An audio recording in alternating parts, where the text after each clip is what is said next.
afin de faire ma propre idée sur ce qui se passait sur Paris pendant les manifestations des Gilets jaunes, j'ai décidé avec des amis de monter pour faire la manifestation du 15 décembre.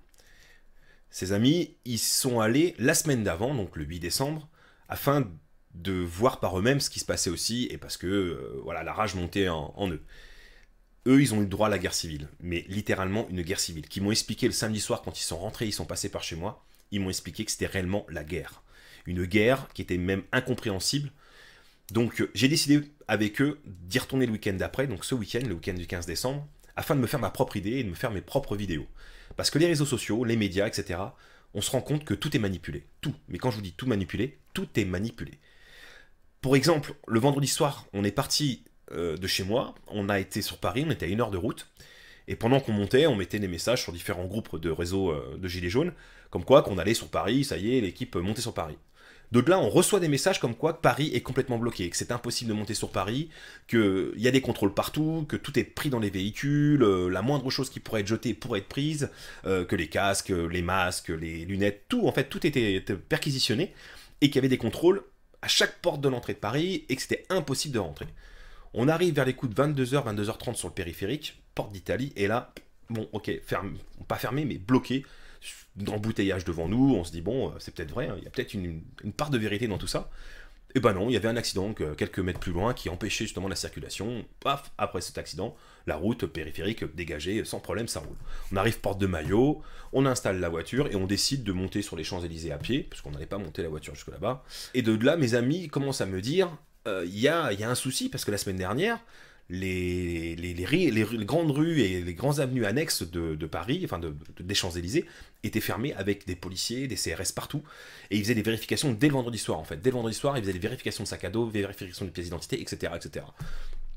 On est arrivé vendredi soir, le 14, personne. Mais quand je vous dis personne, pas de policiers, pas de CRS, il y avait personne sur les avenues, sur les boulevards, même sur les petites rues annexes, il y avait personne.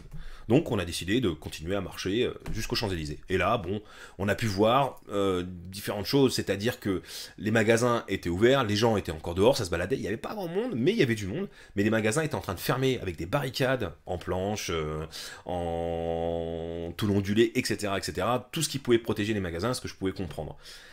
Et on a commencé à voir les premiers camions de CRS arriver vers les coups de minuit, je pense. Commencer à se placer en bas, commencer à se placer en haut, commencer à fermer les rues annexes, toutes les petites rues parallèles à l'avenue des Champs-Élysées. Donc, arrivé à 1h du matin, on a décidé d'aller dormir, on rentre pour dormir, dans la voiture, paf, on se réveille le lendemain matin vers les coups de 7h, 7h30. Tout ce qui va suivre, c'est la journée que j'ai vécue samedi 15 décembre, du matin jusqu'au soir, vers les coups de 5h, où nous sommes partis des Champs-Élysées. Et je vais vous expliquer en même temps ce que j'ai ressenti, ce que j'ai vécu, ma peur aussi, hein, forcément, parce que bah, ça fait peur quand on va pour la première fois dans une manifestation et qu'il y a autant d'explosions, autant de brutalité qu'il peut y avoir. Et vous allez voir que beaucoup de choses étaient prévues à l'avance. Les médias avaient tout ce qu'il fallait pour faire leurs images, montrer que le mouvement s'essoufflait, qu'il y avait de la violence, etc., etc.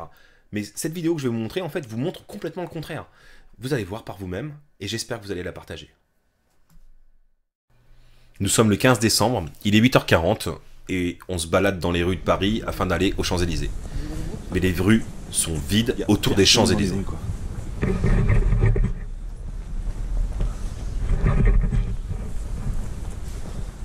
On a eu le droit à une interview d'un journaliste américain qui ne comprenait pas ce qui se passait réellement en France et pourquoi il y avait cette manifestation.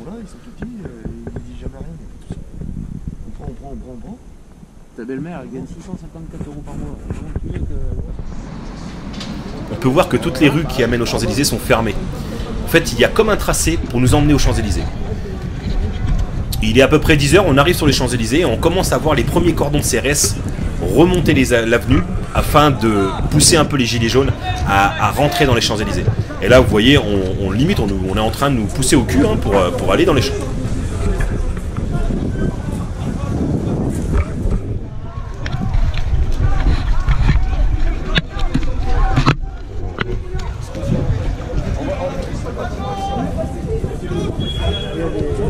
On va avec eux.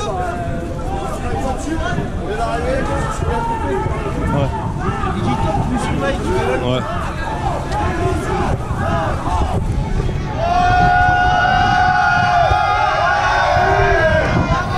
Là, on arrive sur les champs, vous voyez, les CRS commencent à faire le cordon, premier groupe de gilets jaunes descend, mais pas d'agressivité, pas de méchanceté, rien de bien méchant, à part voilà, les différents termes et puis slogans qui a pu sortir de cette manifestation. Mais vous voyez commencer à voir se former le fameux cordon de CRS qui nous pousse en fait sur le même trottoir. Sur ce même trottoir, afin que tous les gilets jaunes qui sont en bas des champs soient réunis à un seul et même endroit. Et vous allez comprendre pourquoi.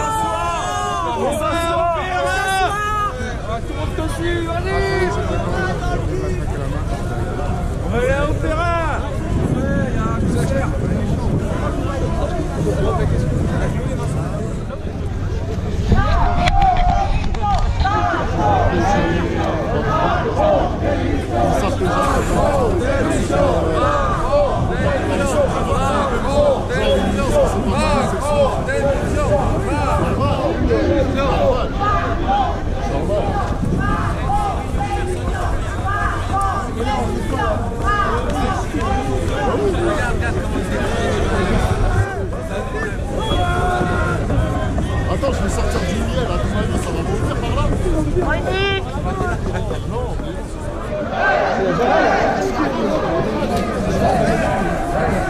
Il bloque en haut, il bloque en bas.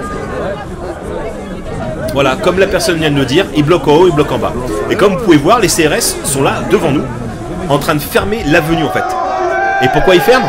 Tout simplement parce que les caméras des réseaux du Média de France, en fait, sont juste en face de nous, sur le balcon que vous venez de voir. Ils sont tous là-haut. Il y a 5-6 caméras qui sont installées. Et ces caméras, forcément, ont besoin d'images, ont besoin de montrer que le rassemblement des Gilets jaunes s'essouffle, qu'on n'arrive pas à contenir les gens, qu'on est tous méchants, tous des casseurs. Et en fait, ils avaient besoin de ces images, voilà, pour les directs et autres, et montrer que les Gilets jaunes, il n'y avait plus beaucoup de personnes sur la région, sur Paris, et bien sûr sur les Champs-Élysées. Chose que on ne voit pas à la télévision, c'est que au fur et à mesure les CRS refermaient, mais que les gens s'attroupaient de plus en plus. Et là, on va se retrouver à peu près, je sais pas moi, peut-être 500, 1000 personnes enfermées juste avant cette petite ruelle, cette rue là-bas. Mais des autres gilets jaunes arrivent du haut des Champs-Élysées et ils sont en train de descendre, ils sont en train de revenir vers eux. Et là, ça commence à faire flipper un peu les CRS. On continue à marcher pour éviter de rester sur place. On essaye de monter, mais on ne peut pas parce que voilà, le cordon ferme correctement le cortège des gilets jaunes. Que ce soit en haut, en bas, à gauche, à droite. En fait, on est enfermé, on est parqué à un endroit bien précis. Ce qui est vraiment étonnant quand même, c'est comme la semaine dernière quand vous y étiez vous, c'est qu'il y a des caméras qui sont là-bas sur le balcon et tout le cordon nous ferme juste devant les caméras en fait. C'est vraiment ça qui est très impressionnant. Et la semaine dernière, TJ y était et c'était le même principe. Pour l'instant, on est parqué, faut attendre. Là, vous voyez un peu plus le nombre de personnes qu'il peut y avoir. Le petit groupe qu'on est, de 500, peut-être un peu plus de personnes, cette fameuse rue qui était la seule sur les Champs-Élysées où il n'y avait pas de barrière physique, en fait. Il n'y avait pas de barrière en métal ou de camion. Et là, voilà, comme par hasard, ça arrive. Alors voilà, là, on est parqué en face des caméras encore un coup, dans la rue du Colisée. La seule rue qui apparemment ça va bloquer, les camions arrivent et il y a des chances que ça casse. Là, ce qui est très impressionnant, c'est ce qu'on peut entendre, c'est qu'il est 10h50, on est toujours enfermé, mais les policiers, les CRS, ont pour ordre d'attendre les ordres en fait. Vous voyez ce monde, vous voyez ces 2000 personnes, soi-disant des réseaux des médias de France. Vous voyez 2000, non, je vois plus de 2000 personnes, mais ce qu'on voit surtout, c'est qu'on voit un cordon de CRS en plein milieu de cette foule, qui sépare bien le petit groupe qu'ils ont enfermé depuis 1 heure et le groupe qui est arrivé du haut. Et bien sûr, ils ouvrent tout forcément, parce qu'à un moment donné, ils ne peuvent pas nous regarder au même endroit. Mais ce qui est le plus impressionnant aussi là, c'est que les CRS, il est 11h10, ils nous libèrent, mais ils rigolent en fait. Comme s'ils savaient quelque chose, comme si ça les amusait en fait de nous voir là, meuter tous ensemble dans un seul et même endroit.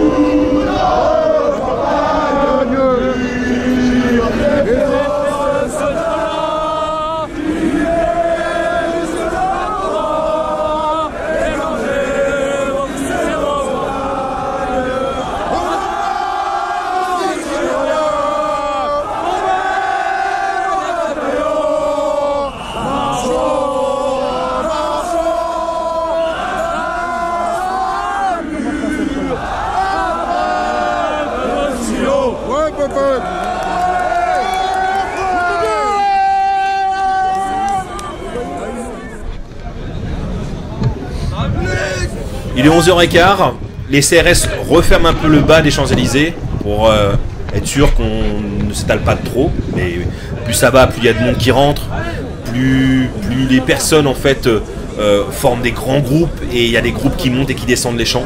Mais bon, voilà, ils ont eu pour ordre de nous faire reculer, chose qu'ils ont fait. Ils commencent à mettre les casques sur la tête. Là, on commence à se poser des questions. Mais voilà, on essaie de toujours trouver un petit truc pour rigoler avec eux. On a fait connaissance de deux CRS qui étaient super gentils, vraiment très très sympathiques. Et là, pour le coup, ça disait allez on glisse à gauche, allez on glisse à droite, et nous on était en train de faire des moonwalks pour s'amuser. 11h30, 11h32 exactement. On pensait que les Champs-Élysées étaient ouverts, mais en fait non. Je voulais être tout seul au milieu alors. Voilà, mon ami voulait être tout seul au milieu, mais c'était pas possible parce qu'on voit les CRS qui courent en fait, qui libèrent les champs. Vous voyez, ils sont en train de libérer les champs. Je ne sais pas ce qui se passe. On a gagné. On a gagné. Les champions du monde. Ouh. Tu comprends pas pourquoi. Là, on est sur les Champs-Élysées. Tous les champs sont ouverts, c'est-à-dire qu'on a l'avenue des Champs-Élysées rien que pour nous. Mais les rues annexes sont fermées. On ne peut pas sortir. Il est impossible de sortir des Champs-Élysées. Chose qu'il faut dire réellement. Vous voyez le haut des Champs-Élysées à l'instant même. Vous regardez toutes les rues qui sont annexes aux Champs-Élysées. On ne peut pas sortir, c'est impossible. Ils vous disent non, vous restez à l'intérieur des champs. Et ça reste calme, c'est toujours bonne enfance. Il n'y a pas d'agressivité sur les champs. Il n'y a rien. On voit des gens promener leurs chiens, on voit des gens se balader. Voilà. Maintenant, il est 13h30. Les groupes commencent à se former de plus en plus parce qu'il y a de plus en plus de gens qui rentrent dans les Champs-Élysées. Mais il faut savoir qu'il y en a encore beaucoup à l'extérieur. Il y en a beaucoup à l'Opéra. Alors quand on nous dit qu'on est 2000 personnes sur Paris en train de manifester, c'est complètement faux. 2000 personnes, c'était un petit groupe de ce qu'il y avait là. On était 2 fois, voire 3 fois plus que ça. Voilà, 14h, toujours aucune violence. Toujours une petite tension, mais rien de bien méchant, quoi. Il se passe rien. 14h20, on voit s'ouvrir un cordon de CRS pour laisser passer les cow-boys, la BRI et la BAC. Malheureusement, je les ai pas en vidéo. Mais notez bien les minutes. 14h20, 21, la BAC et la BRI rentrent. 14h21, les premières grenades sont lancées, lacrymo, désencerclement, etc., etc. 14h23, je dis bien 14h23, il a fallu que 2 minutes à ces policiers qui sont rentrés comme des cow-boys pour commencer à blesser les premières personnes. Une demoiselle qui a une vingtaine d'années s'est pris une flashball en pleine tête à tir, à presque bout portant. Pourquoi ils ont fait ça? Il n'y avait aucune agressivité dans les Champs-Élysées. Juste parce qu'ils avaient envie que les gens soient agressifs. Ils voulaient déclencher de la guérilla en fait, des gilets jaunes qui étaient là. Mais pas de chance pour eux en fait, il n'y avait pas de casseurs. Il n'y en avait même, je dirais même pas du tout. Forcément, il y a eu une petite réplique par rapport à ça. Les gens se sont un peu défendus. La personne qui accompagnait cette demoiselle à lui-même était enragée. On l'a vu, on n'a pas filmé parce que je respecte ce genre de problème. Mais cette personne était complètement enragée de savoir que sa copine avait été tapée par une flashball, mais pour rien. Elle n'avait rien dans les mains. Je ne comprends pas. C'est ça qu'il faut que j'arrive à comprendre. Mais personne ne pourra nous l'expliquer. Même pas au gouvernement. Je suis sûr que même s'ils regardent cette vidéo, ils ne pourront jamais demander, on ne pourra jamais demander pourquoi ils annoncent ce genre de choses, pourquoi ils demandent à ces policiers de rentrer avec une telle brutalité. Ils faisaient du yo-yo entre la rue de droite et la rue de gauche. On les voyait, il y avait un gros groupe, plus d'une centaine ou 150 individus de policiers qui faisaient... Ils allaient à droite, ils allaient rejoindre un groupe de CRS. Hop, ils envoyaient des lacrymos, ils envoyaient des flashballs, ils envoyaient tout ce qu'ils pouvaient. Ils attendaient 10 minutes, un quart d'heure. Paf, ils passaient de l'autre côté. Ils recommençaient. Ils cherchaient absolument à énerver les gilets jaunes. Ils cherchaient absolument la confrontation. Ils voulaient absolument interpeller des gens. Ils voulaient absolument casser des personnes, des Français de chez nous. Et je ne comprends pas pourquoi. Et ça me fout en rage. Vous pouvez le sentir dans ma voix. Je suis en colère par rapport à ça. C'est une manifestation qui était passive. Elle était pacifique. Il n'y avait personne qui voulait engendrer de la violence. Et voilà, ces cow-boys arrivent, ces gens envoyés par l'État, ces personnes qui ont eu un ordre de je ne sais qui, ils se sont simplement dit, on rentre, il faut qu'on casse, il faut qu'on pète des gens, il faut qu'on fasse mal à des gens, il faut qu'on leur fasse peur. Mais il ne faut pas utiliser ce genre de violence, ça ne sert à rien. On peut applaudir largement les ambulanciers qui étaient sur place, qui ont accompagné tous ces gilets jaunes depuis toutes les manifestations qui ont été organisées, ils ont toujours été présents. Les personnes ont été soignées très rapidement parce que vous avez vu enfin vous avez pas vu, mais il y a eu cette demoiselle qui a été touchée à 14h24, mais à 15h et quelque chose, vous allez le voir ensuite, il y a une autre personne, un jeune homme qui a été tapé en pleine tête, encore par une flashball, ensanglanté, je l'ai vu, mais j'ai pas filmé, parce que je respecte, et c'est juste rageux de voir ça. Vous voyez, voilà, ça charge, ça jette des grenades, alors qu'il n'y a rien, il se passe rien, les gens ne sont pas agressifs. Pourquoi ils font ça? Pourquoi? Le gouvernement a peur? Mais oui, ils ont peur. Mais c'est ce qui m'énerve le plus dans tout ça, c'est de savoir que ces personnes là-bas sont humaines et que ce sont des robots en fait. Ils ont pour ordre de faire mal, il faut qu'ils fassent mal. Quitte à tuer quelqu'un. Je suis sûr que le prochain rassemblement, il y aura forcément un mort. Parce que l'agressivité envers eux est de plus en plus violente. C'est de plus en plus violent, il y a de plus en plus d'accidents, de plus en plus de blessés. Je n'arrive pas à comprendre.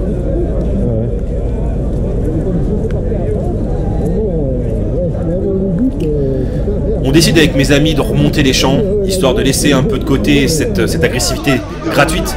Et c'est là qu'on se rend compte qu'à 15h16, cette personne que je vous parlais qui était touchée à la tête, elle est juste derrière. Et regardez, ce qui est très impressionnant, c'est que là pour le coup, il y a des policiers devant. Pareil, les ambulanciers arrivent très rapidement, prennent en charge la personne, l'emmènent à l'hôpital. J'ai pas eu de nouvelles de cette personne, mais bon. 15h34, on est en plein dedans, on voit des CRS arriver, on voit, c'est pas la BAC et la BRI qui arrivent aussi. On les voit courir, on les voit, regardez le nombre de personnes qui sont, regardez ça, il doit y avoir 200 personnes dans ce groupe. C'est énorme, c'est énorme. Et là, on entend les gilets jaunes gueuler, c'est normal, on a agressé des autres gilets jaunes juste avant. Et il n'y a pas et voilà, ça jette encore des grenades, ça jette encore des grenades, ça tire à la flashball. Vous allez voir, vous allez entendre, je vous laisse écouter. «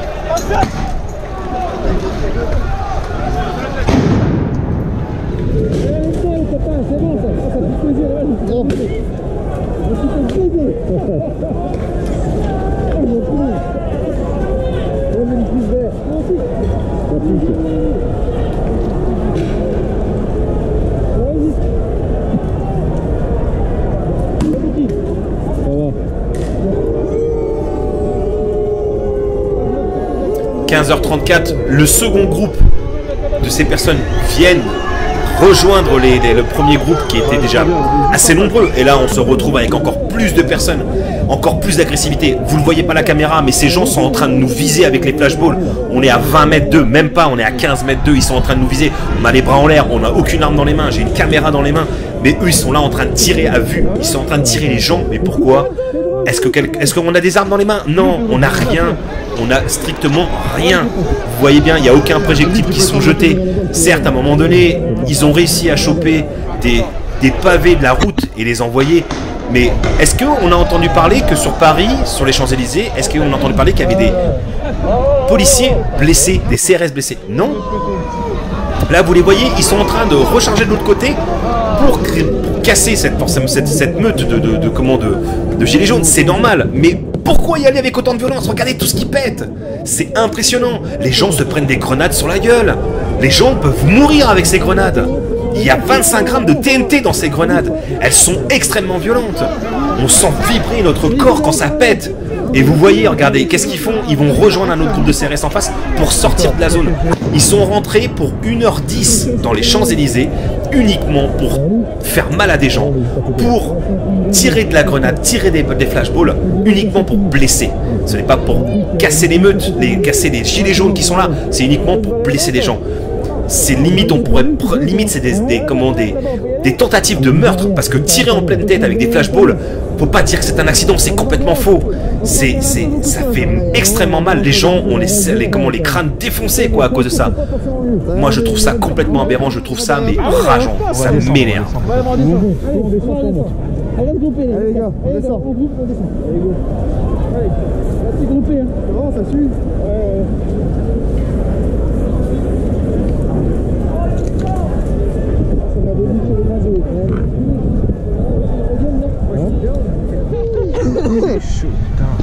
Voilà, il est à peu près 15h40, quelque chose dans le genre, quelques minutes après qu'on soit, on a été pris à partie dans cet effet de masse. Ils sont en train de tirer les derniers lacrymogènes juste pour se faire plaisir, parce qu'ils en ont peut-être trop sur eux, ils voulaient pas les ramener, j'en sais rien, mais ils ont tout jeté. Voilà, ça fait un gros nuage, tout est en train de remonter. Et au final, ils ont dispersé les gilets jaunes, mais les gilets jaunes, comme ils sont fermés dans les Champs-Élysées, parce que je rappelle qu'il est impossible de sortir des Champs-Élysées. Vous arrivez devant les CRS, ils vous disent non, vous attendez, vous ne pouvez pas sortir. Et dans toutes les rues, c'est pareil. Ils vous disent la même chose, ils ont le même discours. On ne peut pas sortir des Champs-Élysées. C'est impossible. Mais moi, ce que j'aimerais faire passer comme message, c'est messieurs les policiers, messieurs les CRS, messieurs de la gendarmerie, de la BAC, de la Berry, toutes ces personnes qui sont rentrées en groupe par 200 sur les Champs-Élysées pour aller casser des Français. Vous avez une conscience ou vous n'en avez pas? Est-ce que vous avez un minimum d'empathie pour les personnes qui sont en train de manifester pour survivre? Certes, peut-être que vous avez un salaire qui n'est pas plus haut que les autres, mais voilà, essayez d'avoir de l'empathie. Arrêtez de tirer sur les gens comme ça à vue. On n'a pas d'armes sur nous, on est sans défense.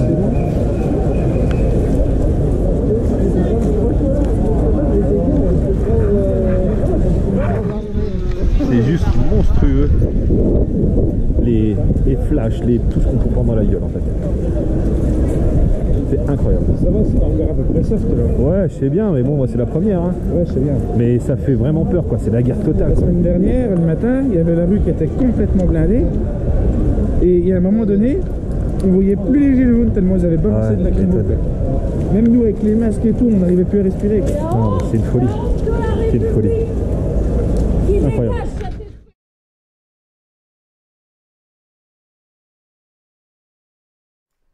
Il est 15h45, la troupe de BAC et de Berry sortent des Champs-Élysées. Il n'y a plus de CRS qui traînent, de policiers qui traînent sur les Champs-Élysées en eux-mêmes. Par contre, toutes les rues sont fermées. Il n'y a pas une seule rue qui est accessible. On essaye pour une première fois d'aller demander pour sortir, c'est impossible. On nous répond non, vous ne pouvez pas sortir. Il a fallu attendre 16h30 pour qu'on puisse sortir des Champs-Élysées et qu'ils puissent laisser au moins filtrer quelques personnes dehors. Mais avant de sortir, fouille obligatoire, de la tête aux pieds, du sac à dos. Faut retirer le gilet jaune, faut le mettre dans le sac à dos.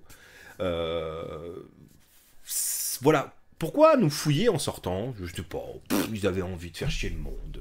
Tout ça pour dire que on en est là aujourd'hui. On en est que on ne peut plus manifester tranquillement. Parce que dès qu'on rassemble un peu trop de personnes qui ont à peu près les mêmes convictions, eh ben ça dérange le gouvernement. On ne peut plus avoir notre liberté d'expression, en fait, parce que dès qu'on commence à crier un peu trop, on a l'impression qu'on agresse les forces de l'ordre qui sont en face de nous, donc ils répliquent immédiatement, pas avec leur voix, mais avec leurs armes, forcément, avec leurs flashballs, avec leurs grenades, avec leurs lacrymogènes, etc. C'est complètement démesuré, en fait, complètement démesuré.